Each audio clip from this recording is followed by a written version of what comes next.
मोर्शी तालुक्यातील ग्राम विचोरी येथे अश्वमेध पाणलोट संस्थेच्या वतीने स्वस्थ भारत अभियानाअंतर्गत भव्य आरोग्य तपासणी शिबिराचे आयोजन करण्यात आले होते। हे आयोजन नवलाजी महाराज संस्थाच्या सभागृह परिसरात करण्यात आले।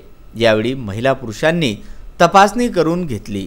रक्तातील 10 प्रकारच्या आजाराचे निदान शिबिराच्या माध्यमातून करण्यात आले। डॉक्टर पंजाबराव देशमुख वैद्यकीय रुग्णालयाच्या तज्ञ डॉक्टरांनी तपासणी व मार्गदर्शन केले। या प्रसंगी स्वस्थ भारत अभियानाचे समन्वयक विक्की पांडे, अनुलोमचे दिनकर सुंदरकर आदींची उपस्थिती होती। या कार्यक्रमाच्या यशस्वीतेसाठी गावातील सामाजिक कार्यकर्त्यांनी विशेष परिश्रम घेतले।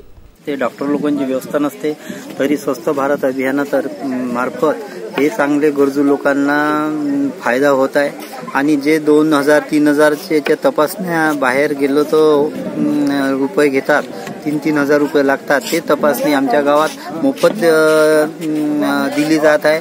त्याच्यामुळे गावातले गावकरी मंडळी आणि आम्ही जे ग्रामपंचायतचे सदस्य, मी सरपंच सुनील गोटे या स्वस्थ भारत अभियानाचा आभारी आहे। आणि असाच उपक्रम स्वस्थ भारत योजनेअंतर्गत आमच्याकडे वारंवार व्हावा ही आम्ही अपेक्षा करत आहे। नांदगाव पेठ येथून दिनकर सुंदरकर यांचा विदर्भ न्यूज करिता हा वृत्तांत।